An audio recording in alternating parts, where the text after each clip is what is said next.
tell him. Gawamuno, Mulwani Aisa, no Lupio Ringin. Miko Kola.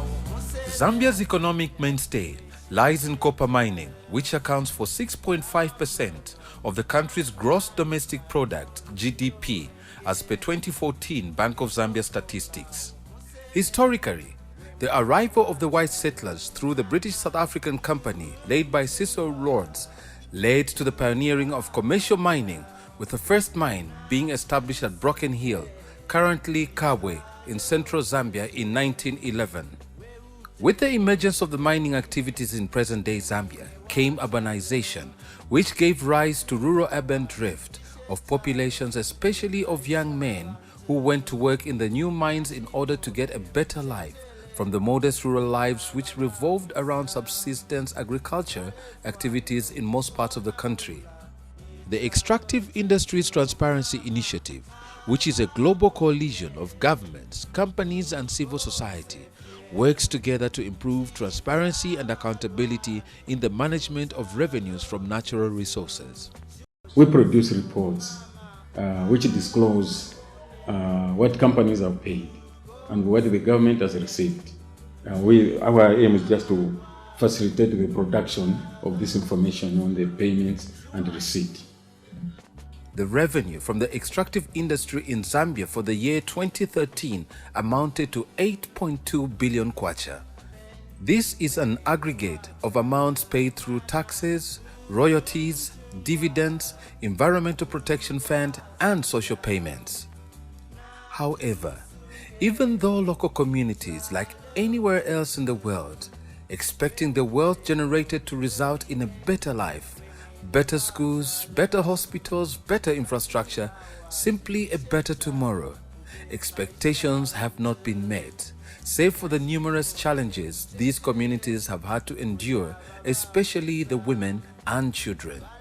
Indalama shonse shibasakera mu cyaro kino nikuwapa bale imbabe na myesumu namafuta pafuta wasakera badi wole fifuba badi onaika mulando wakungira pa mine hapo tapadi wafusha na nguvu po bale kera machitota kuri kula cyo afino fini kuteko wa musango shani bati bena bale sakera mu abena myesu babombere badi bombesha ukufunye ndalama mu mugoduma ino Zambia tani nikopa ena nikani yabamu.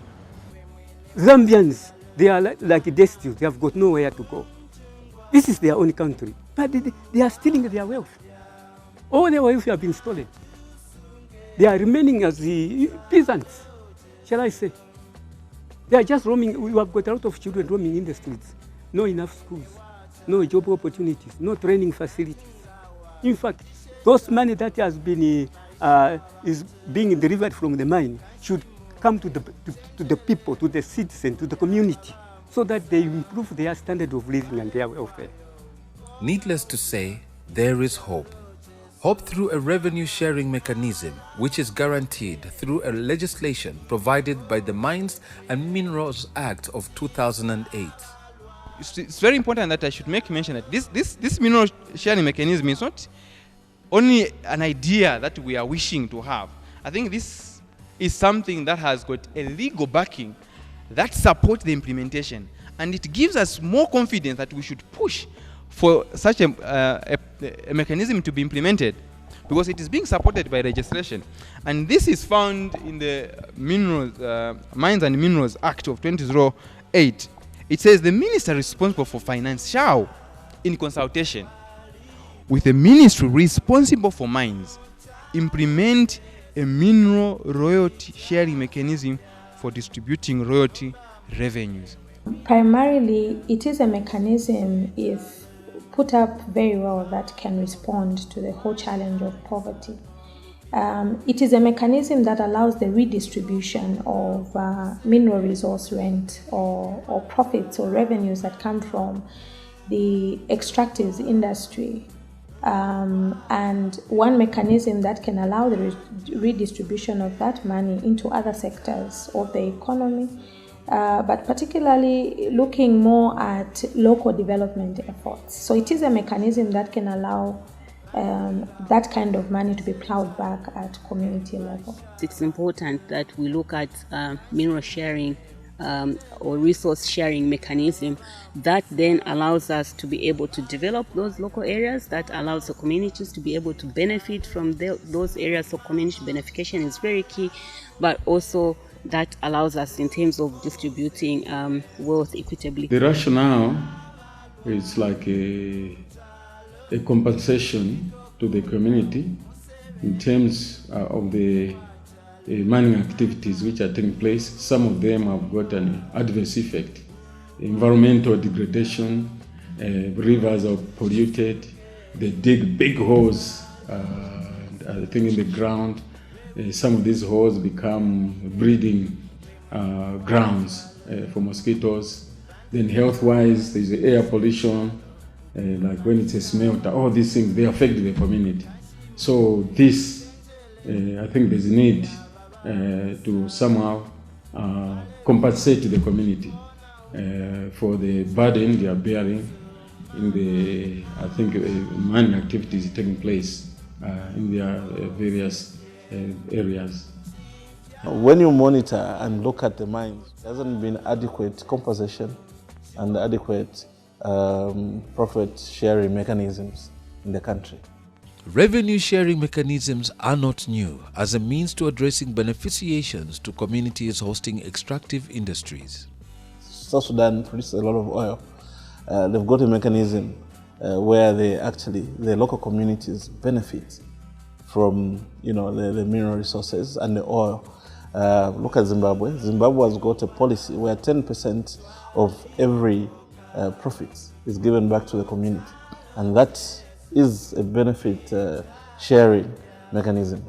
India, Brazil, they have actually done communities forums where the communities will actually decide on how monies can be used.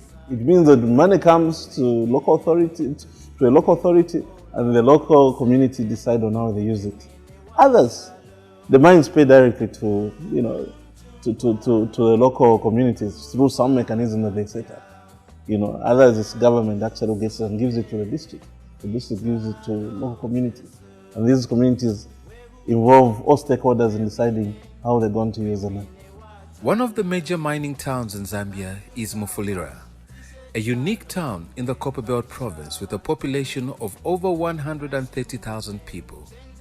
Mufulira's history began in 1925 when two prospectors named Moi and Bell were sent by Mr. Raymond Brooks, who was then in charge of all the prospecting for two major companies, to work up the west coast of the Kafue River to the Congo border and then come back down it again along the other bank. When the deposits were discovered, these gave rise to Mufulira, a place of abundance and home of the much adored mighty Mufulira Wanderers Football Club, a pride of the town.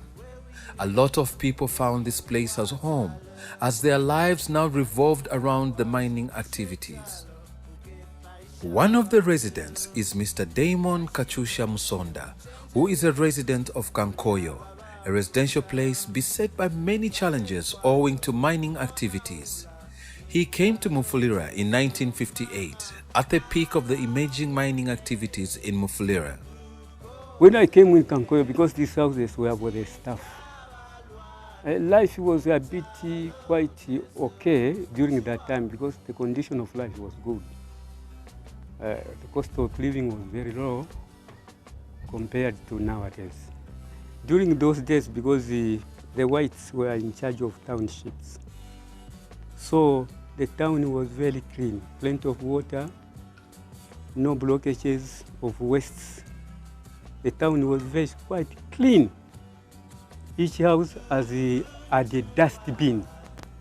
When they are sweeping, all the wastes are being put into the dustbin.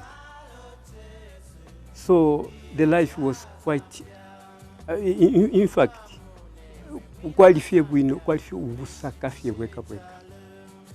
but quite a bit of sulfuric acid in the center here. They were not complaining. Mufulira was well planned with a low-density area housing a recreation club, swimming pool, golf course and other sporting facilities that were of world class. The indigenous African workers were confined to more crowded townships and provided with some social amenities that made life worth living in town compared to the villagers. With independence came nationalization, which eventually took the mines to a plunge as world trends and local political influence led to the collapse of the mining industry, prompting a revert to privatization in 1991. The story of Mufulira has never been the same, as the town is beset with many challenges for the citizens arising out of the mining activities. We are experiencing situations where, for example, mining areas have more problems than we would anticipate to have. I want to give you an example of one of the areas where mining is happening, and this is Kankoyo and Mufulira. And you will note that there are real challenges in areas like Kankoyo and Mufulira. One, the issues of contamination of the atmosphere, and so residents in Kankoyo perpetually have, respiratory infectious diseases that never end. We also see issues of land and water contamination, and so they can't grow food, they can't have access to clean water, even just damage to their properties because of all the blasting that goes on. A similar situation is happening in YEZI, in the mining areas there. One of the chiefdoms has reportedly given a grim picture of, the impacts of mining in those areas. So land degradation is happening. There's a lot of people being displaced from the areas for farming. There's very unfair compensation for those because the compensation policy is not very clear. And bottom line is that people are not able to have a very safe and secure livelihood in the areas where mining is happening. There are several ways that you can look at a mine when it's established. One of them is that, there are prospects of employment. There are also prospects to work with the mines in doing business.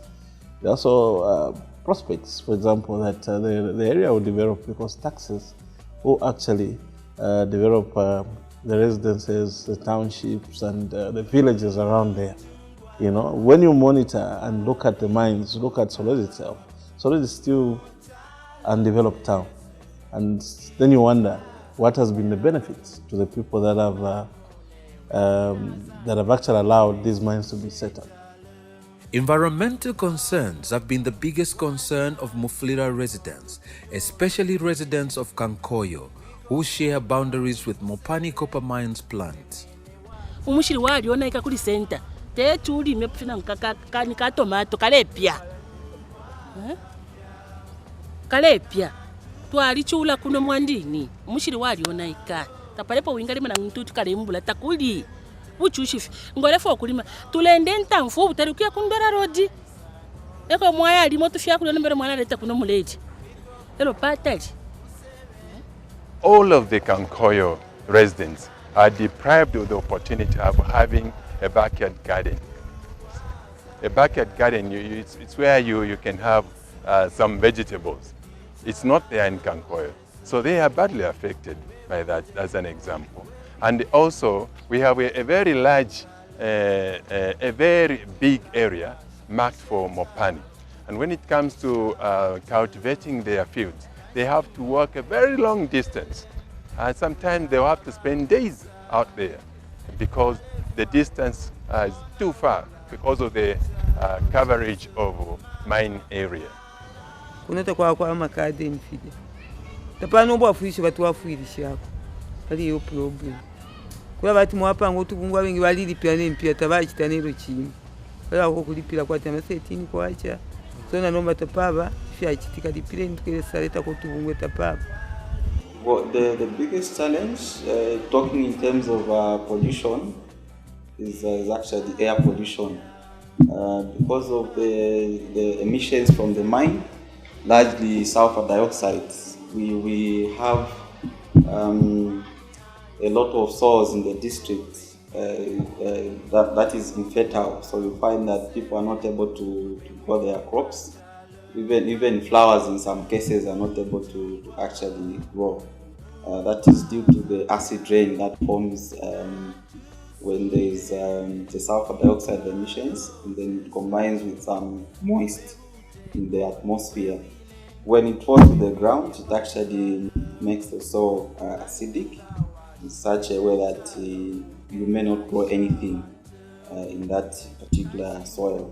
Kula mfave soil nani mfifuba complain abana okutesula kula mfave ngimbi mulumendo alisabuka alisakola nekimulopa yali nalala filafina ali mfo mukifuba ekutena ni mulopa abenge complain abana abana kulafunya brat.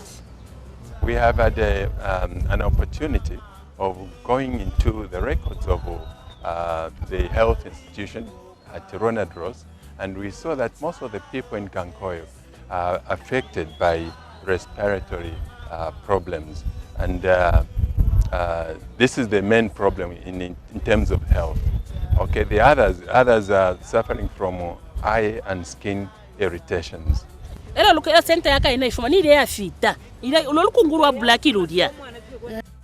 The effects of mining activities on the housing structures is so evident in Kankoyo, and for some structures, it's a matter of time before they succumb to the pressure arising from the daily activities of the nearby mine. Kusunkana na mabedi ya chitane fi importo mungande shitwa kubeka kupona makapu yonse kupona. Nearly every house in Kankoyo has developed a crack. Others have very serious cracks that you would extend your hand from inside and greet another person outside. Good morning.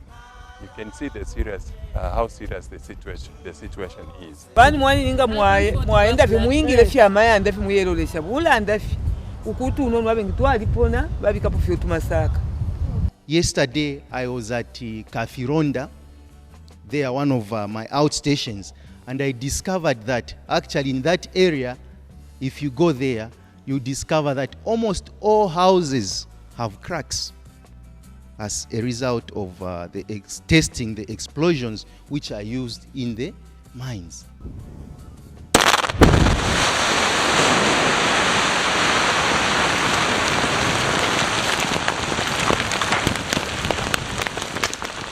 And this noise pollution goes further to disturbing the children. How do you study in a very noisy environment? The effluent coming from the mine, the children actually go and play in such water, and believe you me, the water that comes from the mine is it's kind of it's contaminated, so it may not be good for children to play in there.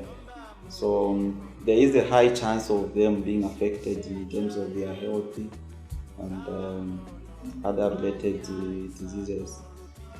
Apart from the health and environmental problems, most residents have been affected both socially and economically, raising some issues that hinge on morals of a society. I see no more recreation centers, recreation facilities in mining areas for children. And this instead, what is at the increase is the number of bars and guest houses. What is this doing to our children, our youths? It is increasing the substance abuse, especially alcohol, because what is at the increase are not recreation facilities, but bars and guest houses. Thus, we are promoting more substance abuse than health of our own children. And the increase at the guest houses, if you count the number of lodges that have gone into the former mining residential areas, you can agree with me that these are the rampant. And why should you go to a guest house if you have your own house? This has an impact also on the rate of prostitution. The status of women is hopeless. There is no welfare for women where to go and spend their time. Women, they are found drinking illicit beers. Women, they are found smoking dagga. Women, you find, playing all bad activities. There are areas, all the structures being taken by bars, all the structures and the people being taking advantage of changing those buildings to churches. You put a church where not supposed to be a church and a bar where not supposed to be a bar. So those areas, we can ask those who are supposed to assist us or talk to them as we discuss so that we change those places to the right formation so that we start using those structures. And as we are talking about women and children, children can start using them for